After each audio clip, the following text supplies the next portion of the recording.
Hello, I am Dr. V.K. Srivastava from Delhi, and today I am going to continue uh, chapter evolution. Chapter 7 evolution. क्या लिखा है मैंने?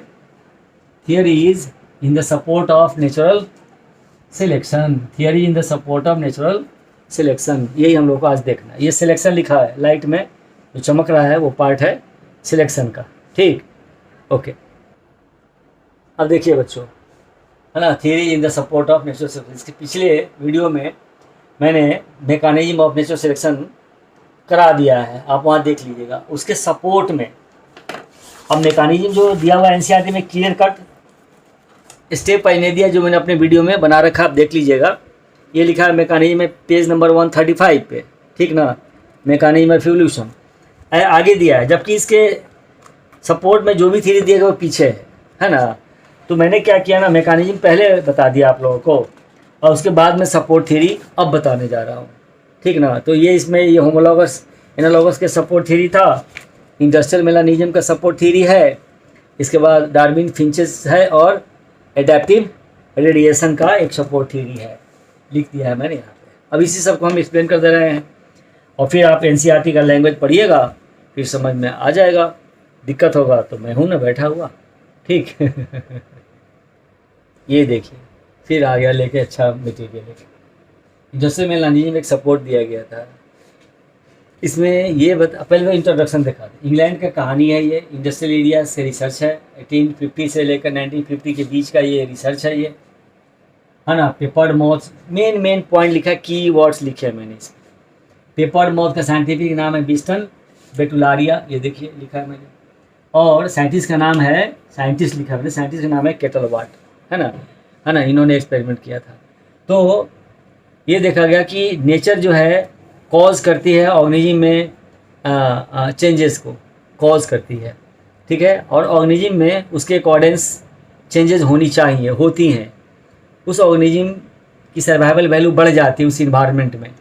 Environment जैसे जैसे change करता जाता है, ऑर्गेनिज्म को भी अपने चेंजेस के अकॉर्डिंग चेंज करना पड़ता है इन्वायरमेंट को. अगर ऑर्गेनिज्म कर सकता है, मॉडिफिकेशन की कैपेसिटी है, एबिलिटी है, जो कि है, तो ऑर्गेनिज्म की सर्वाइवल वैल्यू ज़्यादा होगी. और अगर नहीं है तो ऑर्गेनिज्म आउट हो जाएगा, नेचर उसको रिजेक्ट कर देगी, है ना. तो इसको नेचुरल रिजेक्शन भी कह सकते हैं. तो ये नेचुरल सिलेक्शन प्रोसेस है. आर्टिफिशियल सिलेक्शन भी हो सकता है, यस, आप चुन सकते हैं किसी चीज़ को. अच्छी गाय, अच्छे फ्लावर वाले पौधे, अच्छे फल देने वाले पौधे आप चुन सकते हैं, जिसको आर्टिफिशियल सिलेक्शन कहेंगे, ठीक है. मास सिलेक्शन, ये सब सिलेक्शन है. तो natural selection according Charles Darwin ना, कि नेचर है select over adaptive feature of the organisms right which is required for the evolution. Arrest are rejected, nature rejects arrest, ठीक है ना. फिर लैमार्क का नाम है बैप्टिस्ट डी लैमार्क, इसके पहले थ्योरी दिया था उन्होंने, थ्योरी ऑफ लैमार्किज्म, है ना. Theory of acquired characters, use and disuse of characters. उसके पहले माल्थस का थ्योरी था इकोनॉमिक्स पे, इन बताया उन्होंने कि मनी इन्फ्लेशन कैसे होता है हमारे सोसाइटी में, ये बताया था. उसी से इंस्पायर्ड हुए थे डार्विन. यानी किसी ऑर्गेनिज्म का, जैसे नेचर में देखते हैं ना कि अगर कोई चीज़ कॉस्टली है मार्केट में, तो क्या देखें, उसका प्रोडक्शन रेट कम है. जिसका प्रोडक्शन रेट बहुत हाई है वो चीप है. तो ये बातें जो है मार्केट में मनी के इन्फ्लेशन को कॉज कर सकती है. एनी हाउ, इसी तरह से ऑर्गेनिज्म का डिमांड नेचर में है या नहीं है ना. डिमांड एंड सप्लाई वाली कहानी है कि नेचर के अकॉर्डिंग, नेचर जो डिमांड, अगर ऑर्गेनिज्म का प्रोडक्शन है तो कॉस्टली होगा उसके लिए और फॉलो करेगा, सर्वाइव करेगा. नहीं है तो उसको रिजेक्ट कर देगी नेचर, ठीक है. ये मेन बातें होंगी. अब देखिए इसमें कहानी कहाँ चलती है, सो दिखाता हूँ एनसीईआरटी को. आप जानते हैं, भले ही इसको जानते हैं, लेकिन समझा नहीं पाएंगे, मैं समझाता हूँ. देखिए ये कहानी 3 स्टेज में तो नहीं, 2 स्टेज में करेंगे. ये हो गया 1800 से 1850, यहाँ था 1850 से हो गया 1900, और 1900 से हो गया 1950, 1950, ठीक. देखिए अब इस समय की बात करते हैं 1850 में. इसके पहले ये प्री इंडस्ट्रियलाइजेशन कहेंगे, प्री इंडस्ट्रियलाइजेशन, ये जो पीरियड था ये था इंडस्ट्रियलाइजेशन का। Industrialization was started in England, है ना। इसको कहेंगे पोस्ट एंड मॉडर्न, है ना, इंडस्ट्रियलाइजेशन। शॉर्ट में लिखता हूँ बच्चों, समझ जाओ। और ये 1950। तो इस बीच में क्या कुछ हुआ, तो केटलवर्ड जब रिसर्च करने के लिए सैंपल कलेक्ट कर रहे थे तो एक म्यूजियम स्पेसिमेन में उनको इंसेक्ट के ऊपर डिस्टन बिटलैरिया का एक डब्बा मिला उनका, जिसमें शीशे में बंद था, वेराइटी ऑफ ऑर्गेनिज्म थे, अलग अलग कलर के शीशे में बंद थे, सबका डेट ऑफ कलेक्शन लिखा हुआ था, किसी साइंटिस्ट ने किया होगा।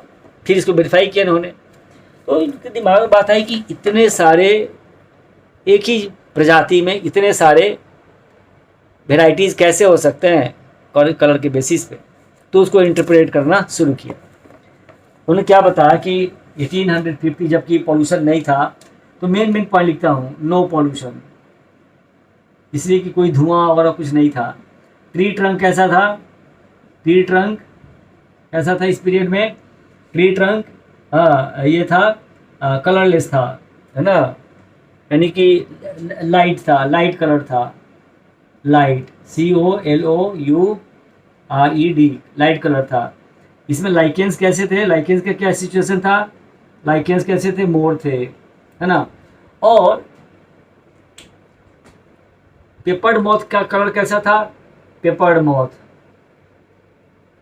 पेपर्ड मॉथ, है ना, ये भी लाइट कलर थे। इसको कहते हैं कीमोफ्लाज, कीमोफ्लाज, है ना, कीमोफ्लाज, छिपाने में एक्सपर्ट थे। सो इसका number, so number was more, so, है ना, देयर नंबर, देयर नंबर्स क्या था, बहुत ज़्यादा था इस पीरियड में। यही समरी है इस पीरियड का, 1800 1900 के बीच में, ठीक है। क्या देखते हैं कि इसमें धीरे धीरे इंडस्ट्री सेटअप होने लगे, धुआं, स्मोक, सूट वगैरह का प्रोडक्शन स्टार्ट हुआ इंग्लैंड में। तो 1900 तक जाते जाते ट्री ट्रंक कैसा हो गया, यहाँ पे, यहाँ ट्री ट्रंक डार्क कलर का, कहाँ लिखा है, ट्री ट्रंक, जो लाइट कलर थे ये डार्क कलर के हो गए, है ना। और लाइकेंस के नंबर हो गए लेस, क्योंकि लाइकेंस जो है पोल्यूशन वाले एरिया में सर्वाइव नहीं करते, भाग जाते हैं, ख़त्म हो जाते हैं, है ना। और इस समय क्या था कि कीमोफ्लाज था, लाइट में लाइट कलर जो पेपर मॉथ थे, जिसकी वजह से प्रीडेटर इनका लोकेट नहीं कर पाते थे और इनके नंबर ज़्यादा थे उस समय, है ना, लोकेट नहीं कर पाते थे। तो यहाँ पे लिखा जाएगा। तो इन्होंने क्या किया, जब इनके धीरे धीरे नंबर घटने लगे तो देखा गया कि यहाँ पे सम डार्क कलर्ड, है ना, moths were recovered, moths were collected, है ना, डार्क कलर के। तो मॉडरेट कलर कह सकते हैं था। वो धीरे धीरे कंटिन्यू करता गया, क्योंकि पॉल्यूशन का एरिया बढ़ता गया, मोर पॉल्यूशन, है ना, यहाँ लिखा जाएगा मोर पॉल्यूशन के इफेक्ट में क्या हुआ, लाइकेंस तो खत्म हो ही गए। अब ये हो गया, पेड़ हो गया कैसा, डार्क कलर का। अब ये वाइट कलर वाले इसमें इजीली विजिबल थे, उनके प्रीडेटर से विजिबल होने से नंबर कम हो गया। तो इन्होंने क्या ट्रांसफॉर्म किया अपने, इनमें कलर चेंजेस शुरू हुए। तो कुछ डार्क कलर वाले बने और वो सर्वाइव करके कंटिन्यू कर गए। तो इसके एंड तक कहाँ हुआ, यहाँ डार्क कलर, है ना। तो नहीं, मिडिल में लिखिए ना, dark colour in the middle of the 1950, क्योंकि यहाँ पे इलेक्ट्रिसिटी जनरेटेड इंडस्ट्रियलाइजेशन हुआ, इलेक्ट्रिसिटी, है ना, बेस्ड इंडस्ट्रियलाइजेशन। अब क्या देखा गया कि इन्होंने तो अपने आप को डार्क में कन्वर्ट किया था, है ना, बचाने के लिए, अपने आप को छुपाने के लिए। लेकिन क्या देख रहे हैं, इंडस्ट्रियलाइजेशन, इलेक्ट्रिसिटी जब हुई, धुएं का, सूट का प्रोडक्शन कम हो गया। और जो पेड़ था, ट्री ट्रंक थे, वो कैसे हो गए, अब होने लगे फेंट, लाइट कलर के। यहाँ पे डार्क के बाद क्या हो गए, अब डार्क हो गए, पहले डार्क के बाद फिर क्या हो गए, लाइट। पेपर मॉथ ने क्या किया, अपने को डार्क में कन्वर्ट किया। फिर इनके नंबर घट गए, पहले घटे less number, numbers of paper moth, और यहाँ तक आकर के फिर उन्होंने अपने को लाइट कलर में कन्वर्ट कर दिया, लाइट कलर, और इनके मोर नंबर्स, क्योंकि यहाँ पे कीमोफ्लाज हो गया, लाइट कलर्ड है ये देखिए, है ना, पेड़ का जो सरफेस था वो डार्क से अब लाइट हो गया, क्योंकि धुआं अब नहीं बन रहा था, पहले धुआं का इफेक्ट बहुत ज़्यादा था, स्मोक का, सूट का इफेक्ट ज़्यादा था। अब ये लाइट कलर में अपने को डार्क कलर वाले कीमोफ्लाज करने के लिए अपने आप में चेंजेस लाने शुरू हुए, और इसके एंड तक 1950 के एंड तक क्या हुआ, मोर लाइट कलर्ड पेपर मॉथ वहाँ से कलेक्ट किए गए। ठीक है, इधर रिपोर्ट आया है कुछ साल पहले कि 1950 के बाद चूंकि इंग्लैंड में पोल्यूशन का लेवल बहुत बढ़ गया, तो देखिए जो लाइट कलर्ड ट्री ट्रंक था वो अब डार्क में कन्वर्ट हो गया, और इस कीड़े ने, मॉथ ने अपने को लाइट में कन्वर्ट किया था, तो देखिए कि फिर इसके नंबर घटने लगे लास्ट में, इसके बाद ना लेस नंबर। आई बात समझ की नहीं आई? मतलब कि ट्री ट्रंक होने लगा डार्क कलर्ड, इन्होंने कन्वर्ट किए थे लाइट कलर्ड में, फिर विजिबल हो गए और प्रीडेशन होने लगा इनका, तो फिर अब ये अपने आप तो नंबर घटेगा ना प्रीडेशन के बाद, तो फिर ये नंबर घट गए। अब इनमें चेंजेस स्टार्ट होगा, डार्क कलर के भी पिपर्ड मॉथ वहाँ पे कुछ पाए जा सकते हैं। ठीक ना, तो हल्के हल्के डिफरेंस से ये स्टडी करते हैं साइंटिस्ट। देखिए ना फिगर में, ये देखिए ना, ये तो 4 ही दिखाए ना, और भी गूगल मार लीजिएगा आप लोग, ये तो दिखाइए वाइट, बिल्कुल वाइट है इस वाले में, और इस वाले वाइट में देखिए, इस वाले की कलर, इस कलर में देखिए, पेड़ का कलर देखिए।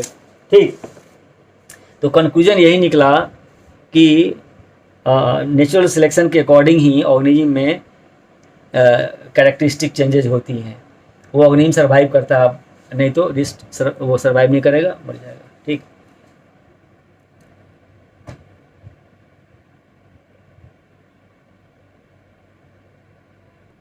अब ये देखते हैं एंथ्रोपोजेनिक एक्शन, ये आपको कहाँ मिलेगा, पेज नंबर 132 पे कहाँ मिलेगा, इस पैराग्राफ में, इंडस्ट्रियल मैकेनिज्म के नीचे वाले पैराग्राफ देख रहे हैं आप लोग, इस पैराग्राफ में मिलेगा, ये लिखा है एंथ्रोपोजेनिक एक्शन। ठीक है, इसमें क्या दिखाया गया है सो हम डिस्कस करने जा रहे हैं बोर्ड पे आपसे।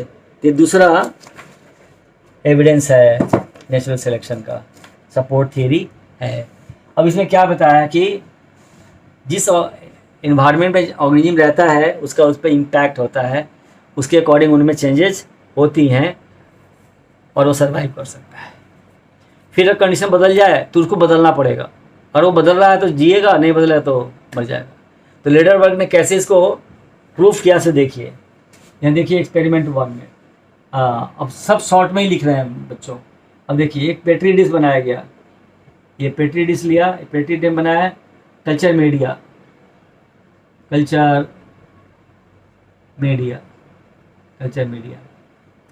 इसमें क्या ग्रो कराएगा, ई कोलाई वाल ग्रोन। ठीक है, तो ये बहुत ही सूटेबल कल्चर मीडिया बेस्ट है। तो बेस्ट पे क्या होगा, बेस्ट ग्रोथ वाज ऑब्जर्व। ठीक है, बैक्टीरिया का ऑफ ई कोलाई, ये तो बहुत सिंपल सी बात हो गई। अब साइंटिस्ट ने क्या किया, एक्सपेरिमेंट 2 में लिख देता हूँ भैया, एक्सपेरिमेंट 2 में फिर कल्चर मीडिया बनाया, क्या देखा, इसमें रखा कल्चर मीडिया बनाया, कल्चर मीडिया प्लस इसमें मिलाया इसने पेनिसिलिन। पेनिसिलिन क्या होता है, एंटीबायोटिक होता है जो बैक्टीरिया को ग्रो करता है। इसमें से बेस्ट ग्रोथ वाले कल्चर में से इसमें थोड़ा सा क्या किया, ट्रांसफर्ड, थोड़ा सा तो ब्रश लिया स्टेराइल, यहाँ टच के यहाँ टच कर दिया, हो गया बिल्कुल ही ट्रांसफर हो गया। एक ड्रॉप लिया यहाँ डाल दिया हुए। चलो अब इसमें क्या देखा गया कि अब इनमें वेरिएशन हुआ होगा, क्या कि अब इन्वायरमेंट बदल गया, वेरिएशन इनमें हुए होंगे, वेरिएशंस यानी कैरेक्टर में चेंज आया हुआ है। पेनिसिलिन को अडेप्ट करने के लिए इनके अंदर चेंजेज आए होंगे, चाहे वो साइटोप्लाज्म थ्रू हो या जेनेटिक के थ्रू हो, बात देख लेंगे, आए होंगे और उनमें चेंजेज आए। तो क्या देखा गया कि यहाँ लिखा जाए मोस्ट ऑफ देम डाइड,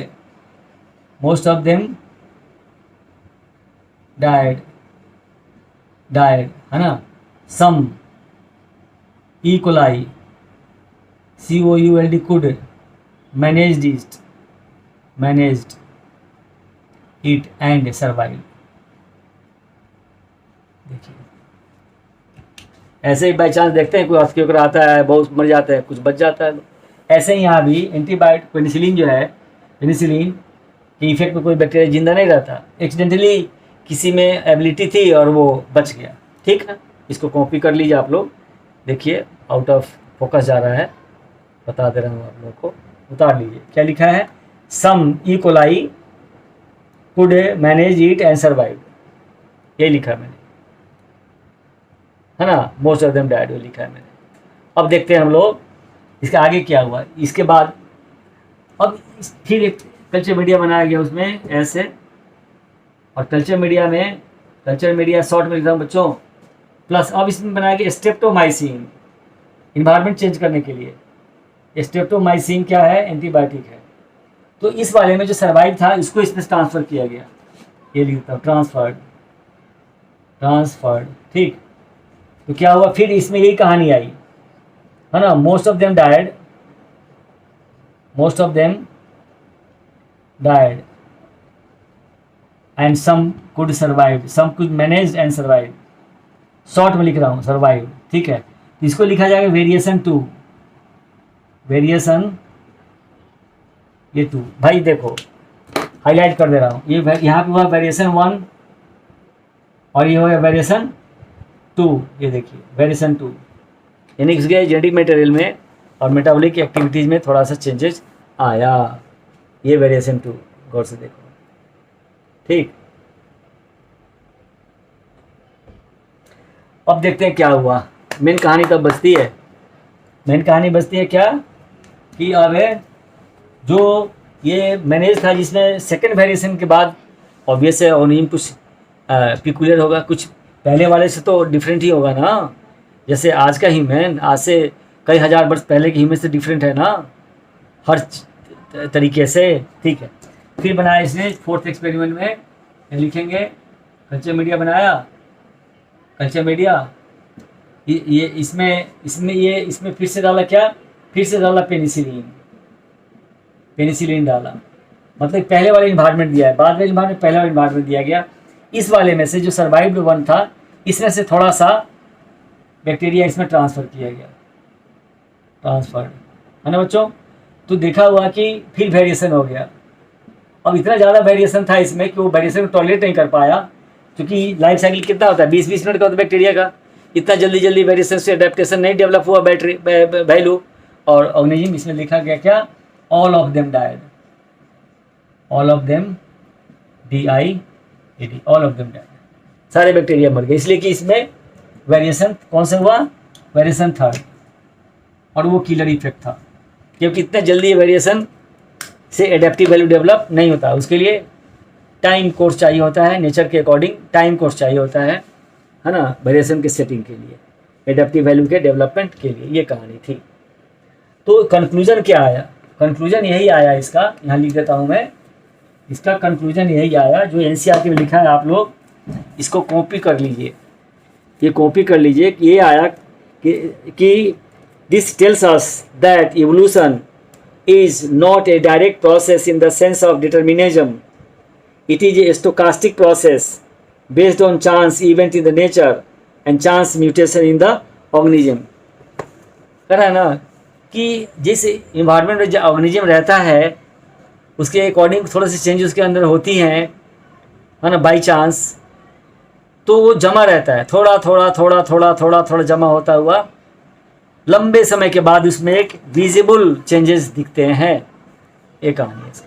अब क्वेश्चन कैसे आता है बोर्ड में, यही पूरा लिखा रहेगा, यही पूरा लाइन यही लिखा रहेगा कि evolution is not a direct process in the sense of determination, लिखा रहेगा टोटल लास्ट तक, और जोड़ा रहेगा एक वर्ड जोड़ा रहेगा क्या, जस्टिफाई। जी हो गया कहानी। इसके बाद आता है डार्विन्स फिंचेज, ये पढ़ना है। तो डार्विन्स फिंचेज में डार्विन ने ही ये बताया था, डार्विन्स फिंचेज